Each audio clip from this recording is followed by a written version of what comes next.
Salmo 139. Eu quero pensar com vocês um pouco sobre esse salmo. Espero que Deus nos edifique. E eu queria que você já começasse a fazer um exercício, sabe, imaginando quem é esse Deus para você. E quantas vezes você pensou que Ele não está com você? E quantas vezes você imaginou que Ele não pode fazer, ou não pôde fazer algo por você? Eu queria que você não esquecesse desses atributos de Deus: onipotência, onisciência e onipresença. Que essa é outra coisa que eu quero já provocar aqui. Quantas vezes você fez algo pensando que Deus não estava vendo?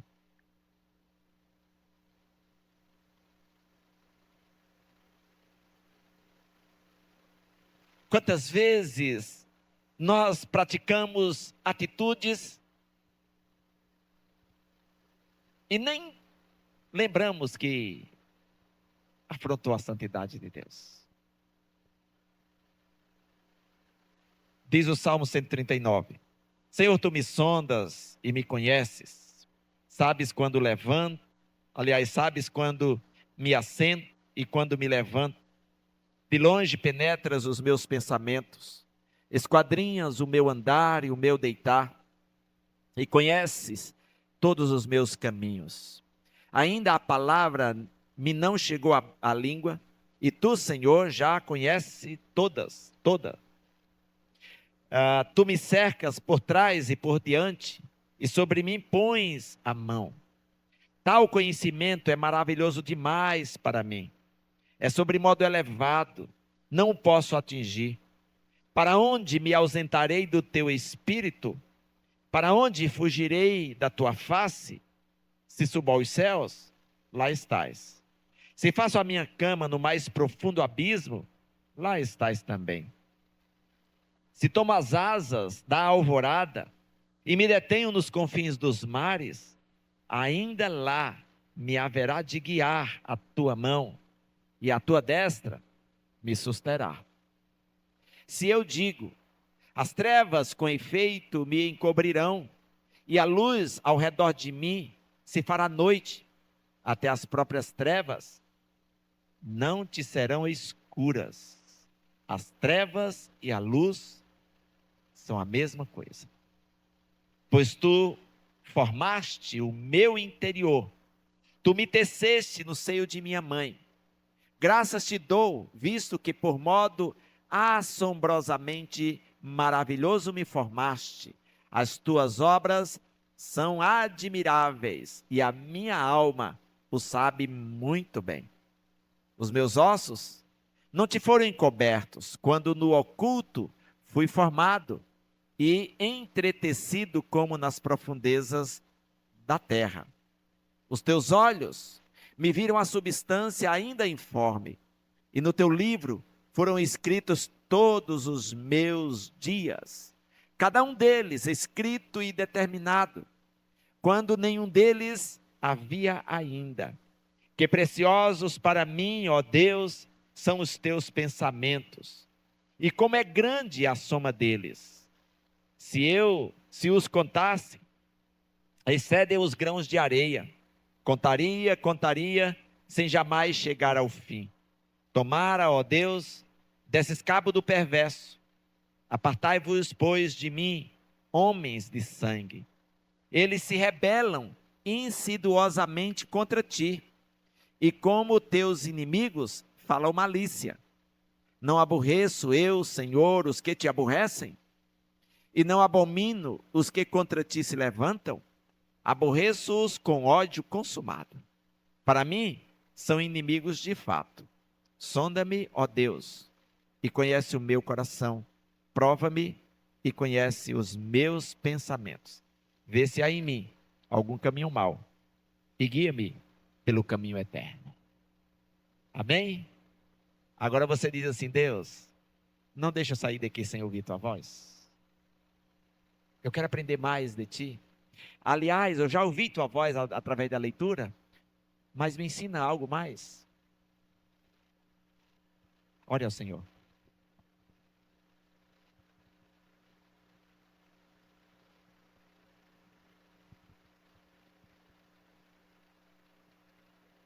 Eu também não quero sair daqui sem ouvir tua voz.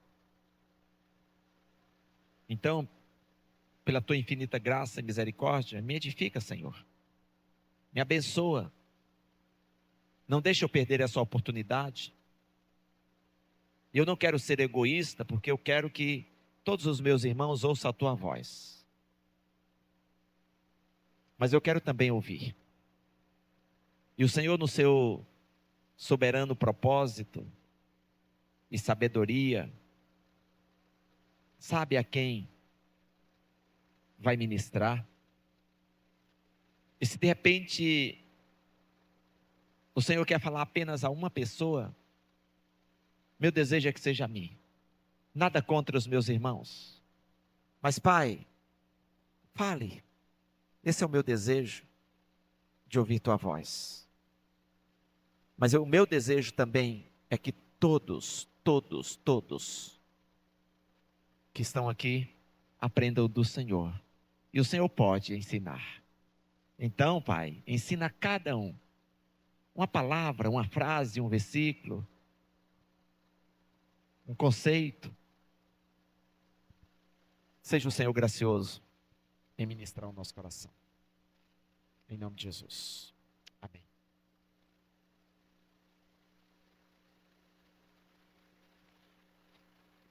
Queridos, Salmo 139. O que eu vou dizer já no texto, na definição aqui, é de uma obviedade para nós. Porém, eu acredito que é necessário a gente dizer. O Deus que você crê é único. O Deus que você crê é único. E só isso já é suficiente para a gente sair daqui com o nosso coração cheio de alegria, de gratidão, de contentamento. Porque o Deus que te escolheu e que te salvou é o único. E meu irmão, minha irmã, como isso é sublime, como isso é maravilhoso. O Deus que te escolheu, que te salvou, que ministrou o seu coração, que se revelou a você, não existe outro além dele. Os deuses que estão sendo aclamado, declarado, construído, instituído por aí afora, são deuses falsos. São deuses mortos. São deuses que não têm poder. São deuses que não fazem milagres. E o que nós temos nesse salmo, o que nós podemos ouvir hoje, é entender que esse Deus é o único Deus. É o Deus que você tem. É o Deus que nós temos aqui. E o Salmo 139 é um dos salmos mais profundos e poderosos, revelando a onisciência, a onipresença, a onipotência de Deus, bem como a sua intimidade conosco. Ah, como assim?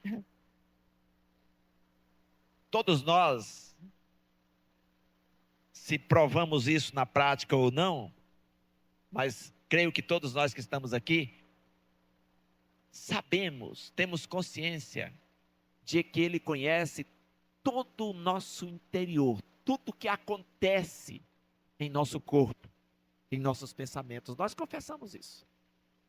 Então Ele conhece você da forma mais profunda e mais íntima, inclusive mais do que você mesmo. se conhece. Então, ele tem essa intimidade conosco. Se nós temos intimidade com Deus, é outra coisa. Mas que ele sabe o que você é, o que você pensa, o que você faz, onde você vai, o que você sonha, o que você vai pronunciar. Nós não podemos negar. Além disso, Davi descreve que somos pecadores, limitados e carentes da graça purificadora de Deus. Esse salmo declara isso.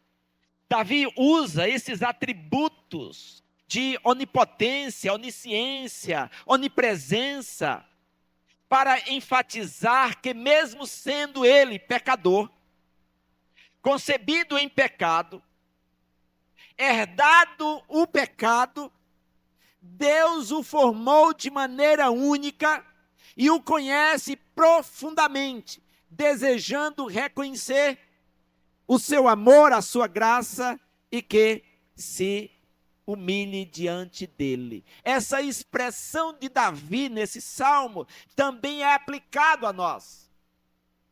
Também é dito, deve ser dito por cada um de nós. Devemos reconhecer que somos limitados, que somos pecadores, que fomos formados em pecado, que nós nascemos em pecado. E que devemos nos render diante dele e viver em comunhão com ele. Então, diante disso, vamos aprender com Davi, nesse salmo. A primeira lição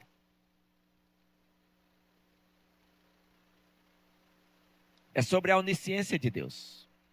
Versículos de 1 a 6. Eu não vou ler aqui porque o que eu fiz aqui foi bem resumido.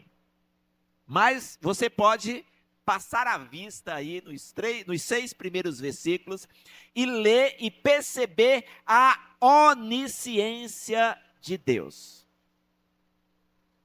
E o texto diz assim: Senhor, tu me sondas e me conheces, sabe quando me assento e quando me levanto.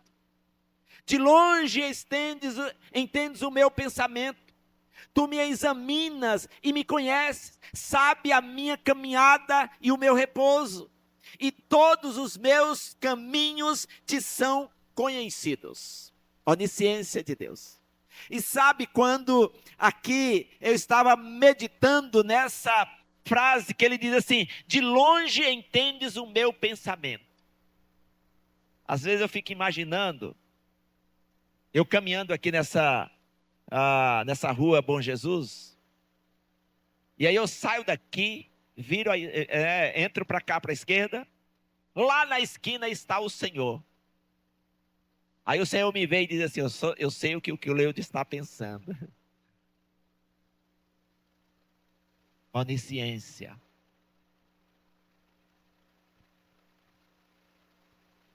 A onisciência é um dos atributos incomunicáveis de Deus. E isso significa que Deus é único. Quem fez discipulado aqui já viu essa lição, a gente já falou sobre isso. Onisciência de Deus. Atributos comunicáveis e atributos incomunicáveis. Os incomunicáveis são os atributos pertencentes somente a Deus. Então, somente Deus é onisciente. Isso significa que Deus, ele é único.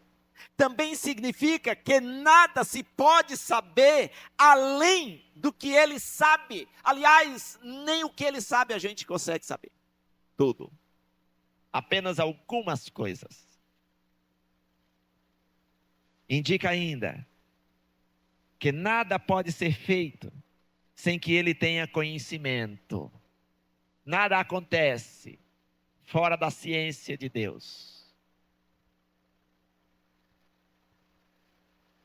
E meus irmãos, nós precisamos lembrar desse Deus como Deus onisciente. Isso traz para nós algo maravilhoso. Saber que Deus sabe todas as coisas. Nada podemos esconder dele. É ter a consciência, nós temos a consciência de que se ele sabe todas as coisas, logo nós precisamos compreender e ajustar a nossa condição limitada a esse Deus que sabe de todas as coisas. Por ser Deus onisciente, o que podemos aprender? Talvez essa seja uma pergunta que você precisa fazer. O ensinamento nesse sentido é: Deus conhece tudo sobre nós, desde nossos pensamentos mais íntimos até as nossas ações mais sutis. Eu costumo dizer que não adianta, não dá para brincar de esconde-esconde com Deus. Não dá para brincar daquele jogo de tabuleiro, né? De querer adivinhar ou descobrir.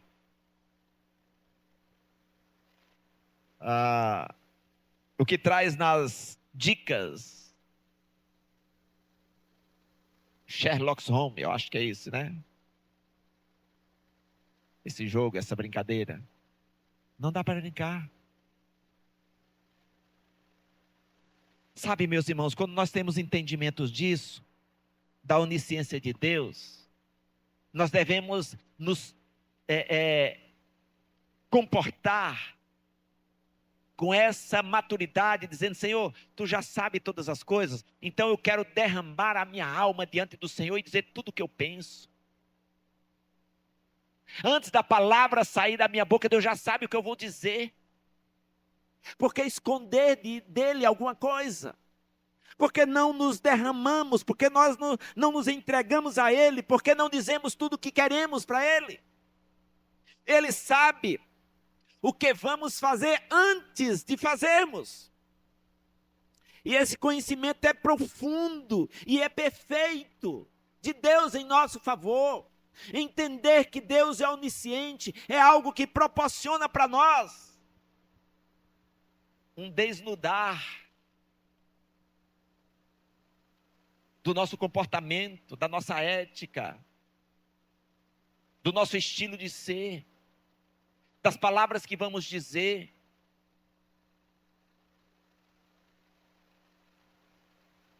Nada está oculto aos olhos dele. Irmãos, que maravilha! Nada está oculto aos olhos de Deus. Há tantas pessoas que escondem dos seus deuses as suas intenções maldosas do coração. Há tantos que apresentam os seus desejos malignos diante dos seus deuses e eles não fazem nada. Porque não são deuses vivos, não são deuses que escutam. Esse Deus, olhando para nós com seu olhar de graça e misericórdia e bondade, Ele diz: eu já sei tudo que você sabe, eu já sei tudo que você quer, eu já sei tudo que você pensa, eu já sei todos os seus dias, eu já sei o que você vai fazer, fala para mim.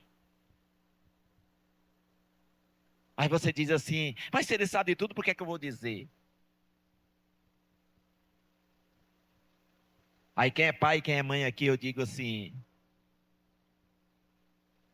você sabe muitas vezes do que os seus filhos querem, do que os seus filhos precisam, mas você deixa eles pedirem.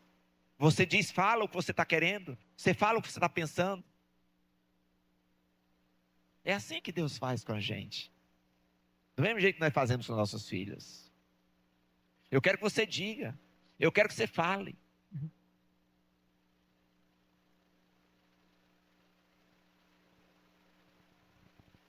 Isso é maravilhoso, irmãos. Por quê? Porque olha só, quando nós temos consciência de que Deus sabe tudo, nós podemos confiar nossas vidas em suas mãos. Nós podemos nos entregar a Ele e dizer: Senhor, tu sabes de todas as coisas, eu quero andar segundo a tua vontade, na tua dinâmica, tu tens o melhor para mim, a tua vontade é boa, perfeita e agradável, eu quero me submeter a elas.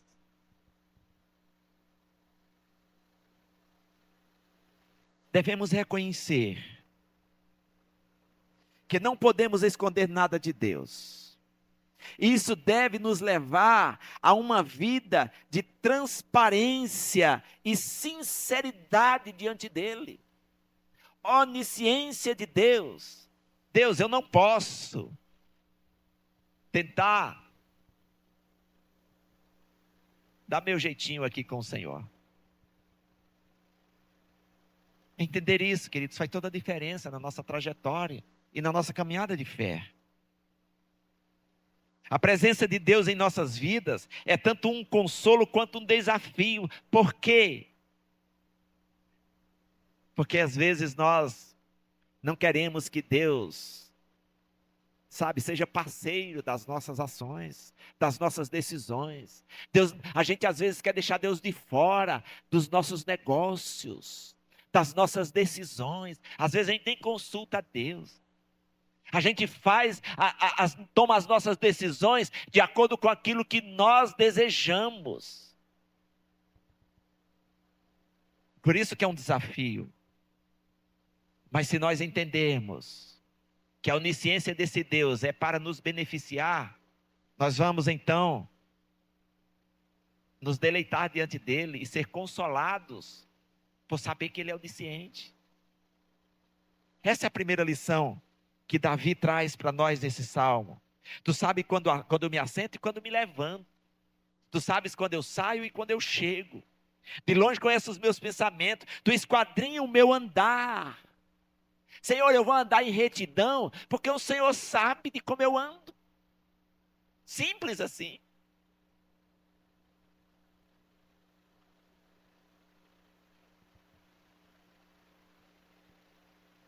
A segunda lição que eu quero aprender aqui é sobre a onipresença de Deus. Porque assim, às vezes nós entendemos que Deus é onisciente, Deus sabe todas as coisas, mas Deus está lá, bem distante. Aí é onde a gente às vezes é pego aí pelos equívocos dos nossos pensamentos. Versículo de 7 a 12 fala da onipresença de Deus. De forma bem resumida, você depois pode ler aí.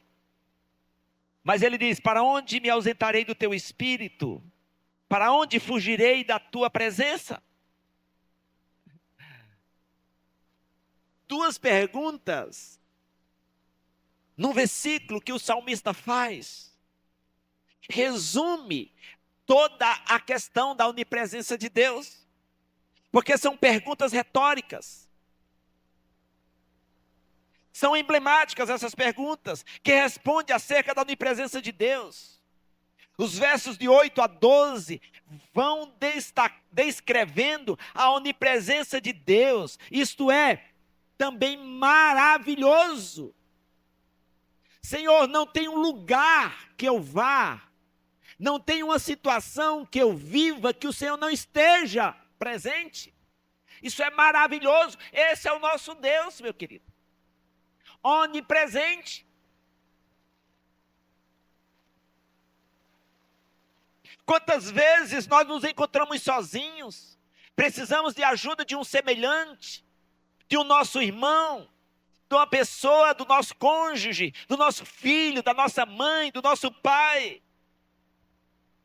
E quantas vezes esquecemos de que Deus está presente. Ele é o nosso companheiro fiel. A promessa de Jesus é que estaria conosco todos os dias até o fim.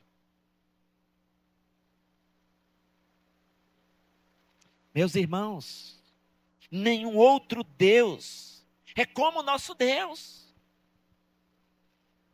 Os deuses falsos por aí, que muitas pessoas adoram, ou estão sepultados e que não ouvem nenhuma voz, ou precisam ser carregados nos ombros.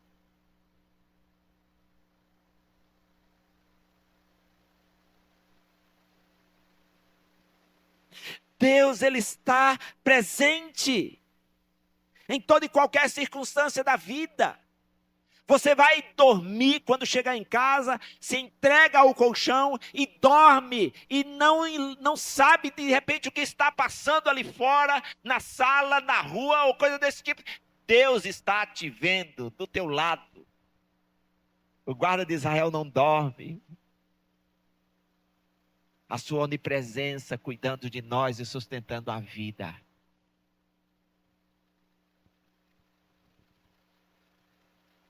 Este atributo também é único, onipresença. Não devemos duvidar, meus irmãos, da presença de Deus.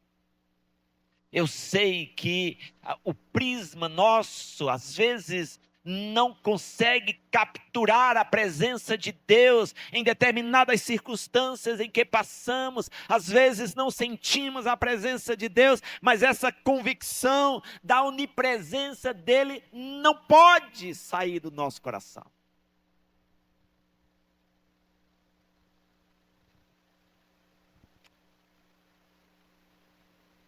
Ele estar em todos os lugares, em todas as circunstâncias. Não há lugar aonde possamos ir e escapar da sua presença. Para onde fugirei da tua face? Né? Diz o verso 7, para onde me ausentarei do teu espírito? Ele disse, eu subo aos céus, lá estás. Se faço a minha cama no mais profundo abismo, lá estás também.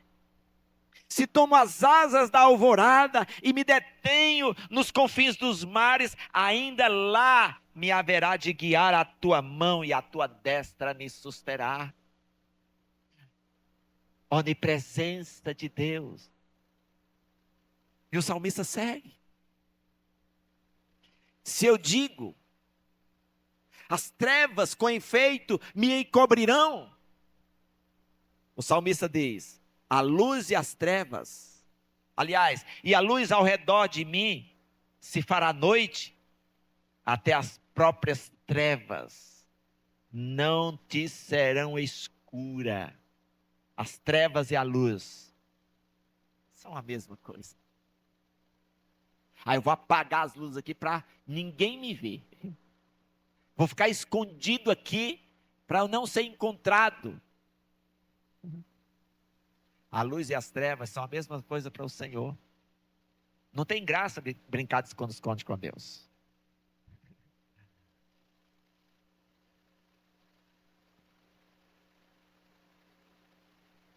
Ele está conosco em todos os momentos, nos mais altos e nos mais baixos momentos da vida.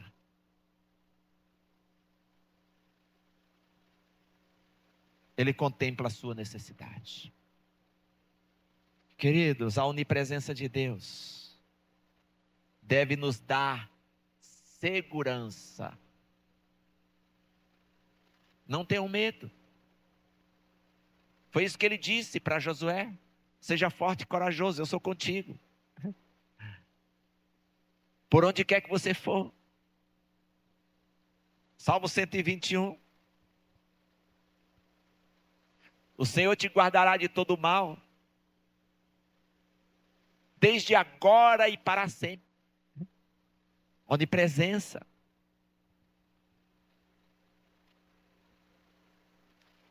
Ah, queridos, pode ter certeza.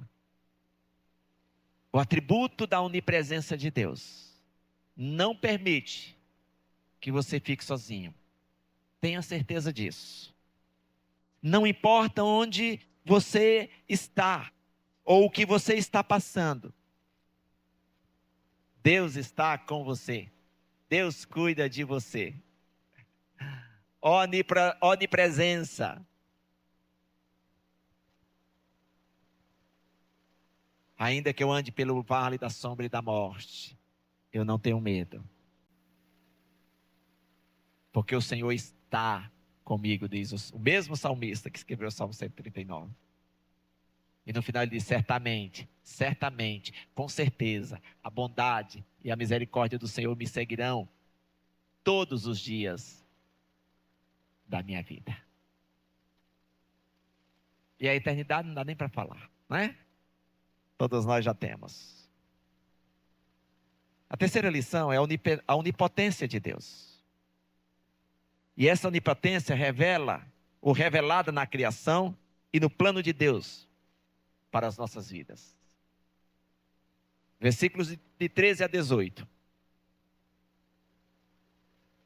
Ele diz assim, de forma resumida: Tu criaste o íntimo do meu ser, e me teceste no ventre de minha mãe.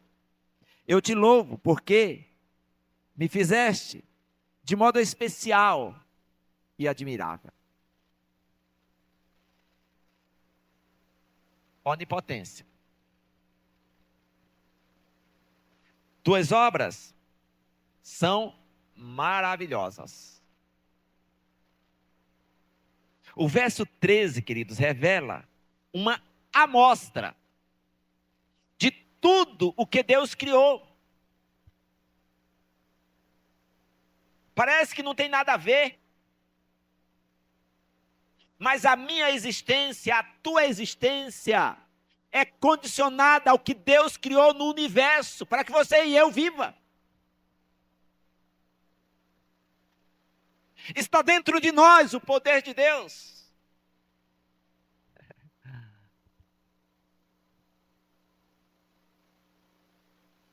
Somos uma amostra desse poder de Deus. E quando eu estava meditando nesse salmo, eu lembrei de uma frase do saudoso Enéas Carneiro. Quem não lembra? Eu sou Enéas. Gente, esse homem afirmou o seguinte: como médico, eu não posso negar a existência de Deus. Porque o corpo humano é uma obra-prima, é um milagre, e a vida é algo absolutamente inexplicável sem a presença de um Criador.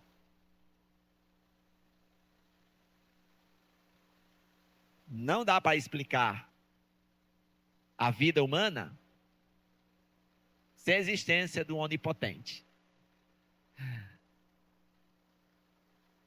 Não dá para explicar. A nossa capacidade humana nunca desvendará a complexidade do que nós somos, na sua plenitude. Pois em cada célula do nosso corpo está escrita a história da nossa existência, cuja complexidade nunca será totalmente compreendida. E os versos 14 a 18, o salmista ele descreve de forma panorâmica e genérica como ele foi formado, como Davi foi formado, trazendo a ideia de singularidade. Ele puxa, a partir do verso 14, né, para essa questão pessoal, deixa eu ver se é isso mesmo. Não, lá já a partir do verso 13. Pois tu formaste o meu interior, e tu me teceste no seio de minha mãe. E Davi faz isso numa perspectiva de mostrar a singularidade que ele era, de Deus o ter criado de maneira singular, única.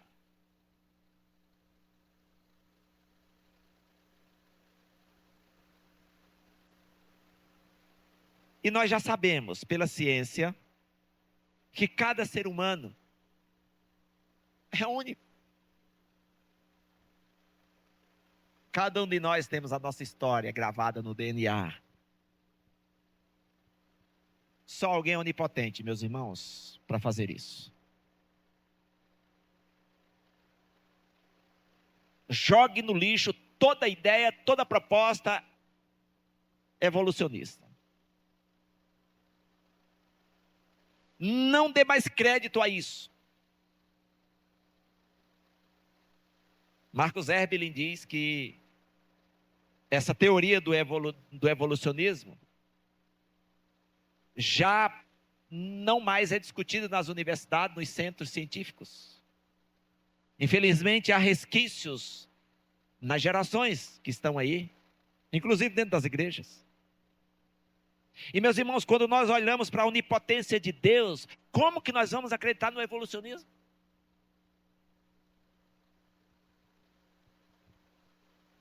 O que podemos aprender com isto? Com essa ideia e essa proposta e esse atributo da onipotência de Deus? Aprendemos que Deus, com seu atributo único de onipotência, nos criou com um propósito único e específico.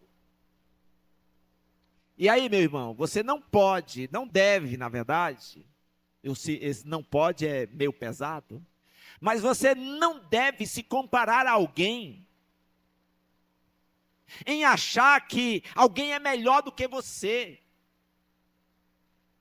porque você é único. Pense nisso. Você é único. Você foi criado com um propósito específico, dado pelo Onipotente.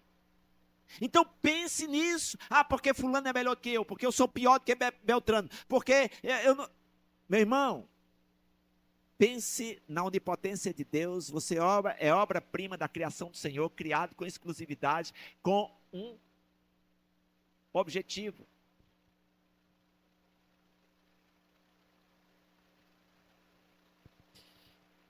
Ele nos conhece desde antes da nossa concepção e tem um plano para a minha vida e para a sua vida. Não se deixe enganar pela ilusão dos pensamentos de achar que você é menor do que o seu semelhante. Coitado de mim. Por que é que eu sou assim? Por que é que eu não sou daquele jeito? Por que é que eu não sou rico? Por que é que eu sou pobre? Por que é que eu... Não pense isso. O Onipotente fez você do jeito que você é, com um propósito único para você viver para a glória dele. Pense nessa perspectiva. Não somos produtos do acaso, mas sim criação intencional. Criação intencional de um Deus não cruel, não perverso, não carrasco, mas um Deus amoroso, um Deus bondoso, um Deus que na sua onipotência fez você com propósito, na sua onisciência, Ele sabe por que você existe e para que você existe. E porque somos criação de Deus, devemos valorizar e cuidar de nossas vidas e da nossa identidade, e viver para a sua glória. Nunca queira tirar a sua própria vida, porque Deus sabe os dias que você tem. Há um propósito de você viver aqui na face da terra. Ah, eu estou velho demais. Não diga isso não. Há um propósito de Deus, do onipotente, do onisciente. Ah, mas eu não aguento. Ele está presente com você. Lembra disso. Cada pessoa tem um valor imenso para Deus. Devemos viver com gratidão por sermos filhos dele, criaturas dele, tão amado e tão cuidado por ele. Meu irmão, aprenda com a onipotência de Deus. A quarta lição que Davi nos ensina aqui é a consciência do pecado e a súplica por purificação. Tratamos de Deus, onipotência, onisciência, onipresença, atributos incomunicáveis. E já parou para perceber que esses atributos incomunicáveis é para benefício nosso?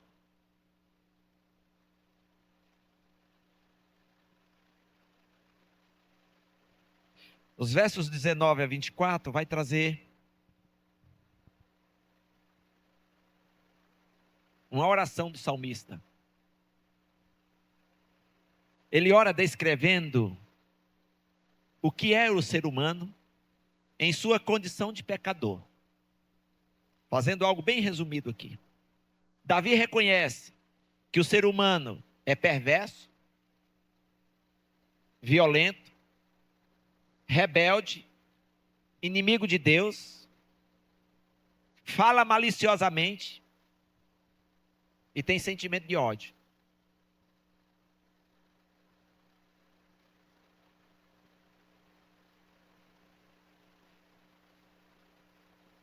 É isso que ele diz.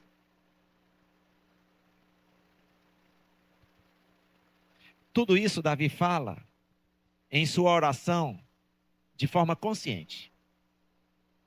Meu irmão, isso aqui é fundamental para a gente compreender a onipotência, a onisciência, a onipresença de Deus. Após esta declaração acerca do seu semelhante, Davi faz um movimento. Ele está fazendo um movimento agora, nesse primeiro momento aqui que eu acabei de dizer, ele faz um movimento do pensamento dele para com o seu semelhante. Para com aquele que é ímpio, para com aquele que é perverso, para com aquele que é violento, e por aí vai. Agora Davi faz um movimento na sua oração para dentro de si.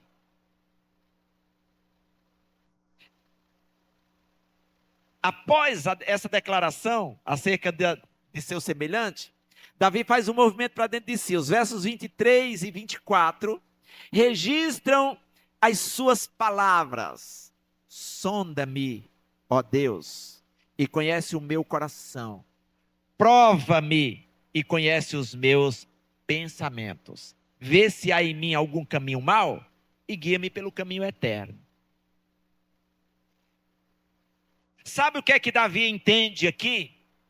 Que a mesma percepção que ele olha o seu semelhante e ele declara em sua oração que esses seus semelhantes são violentos, são esses termos que eu acabei de usar aqui, ele agora diz: eu também sou um semelhante pecador. E aqui Davi faz, nesses 2 versículos aqui, ele traz alguns verbos, queridos, que é muito, de propriedade daquele que se rende ao Senhor. Que reconhece a sua soberania, que reconhece o seu poder, né? Que reconhece a sua onipotência, a sua onisciência. E aí ele diz assim, sonda-me, ó Deus. Verbo sondar, o verbo conhecer, o verbo provar, e o verbo ver. Ver se há em mim algum caminho mau, ver se há algo que eu tentei esconder do Senhor.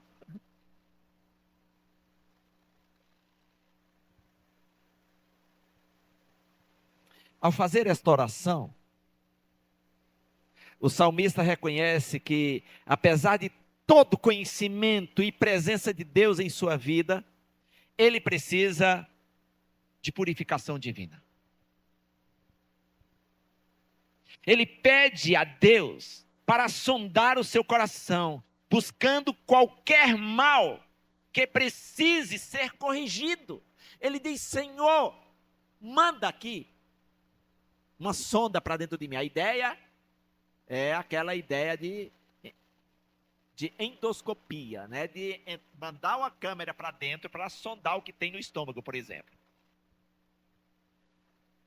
Esse verbo sondar traz essa ideia.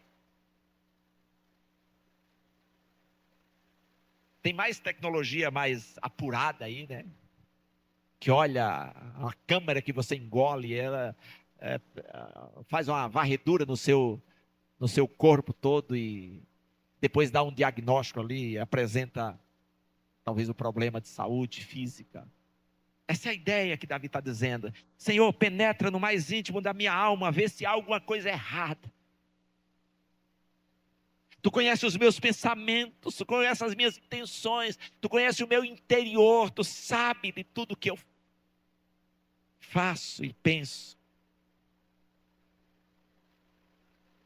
Por isso que é maravilhoso demais a gente compreender a onisciência, a onipresença, a onipotência de Deus. Porque ao saber disso, queridos, nós nos entregamos ao Senhor.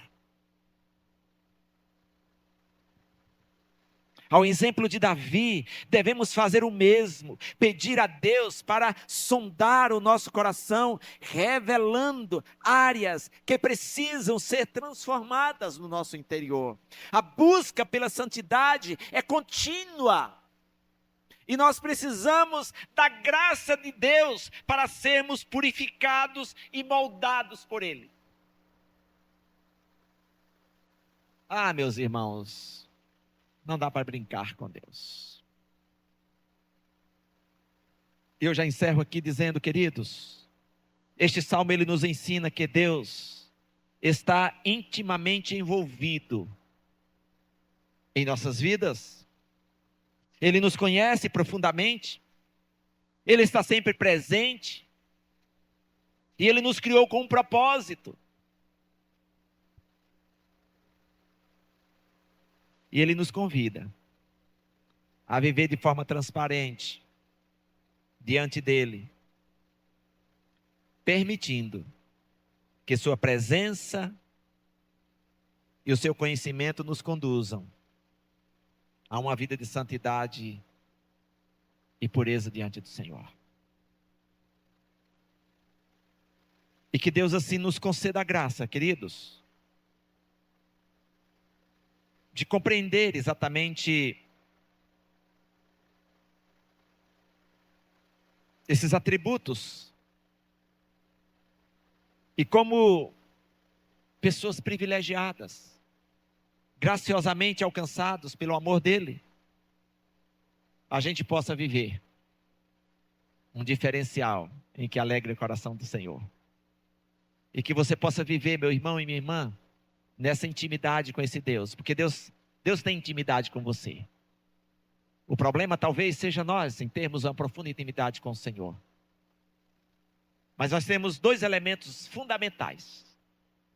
Pelo menos dois, tem mais na verdade, mas vou citar apenas dois. Leitura das Escrituras e vida de oração na presença do Senhor. E que a gente possa conhecer mais o Senhor e dizer, Senhor, Tu sondas e me conheces.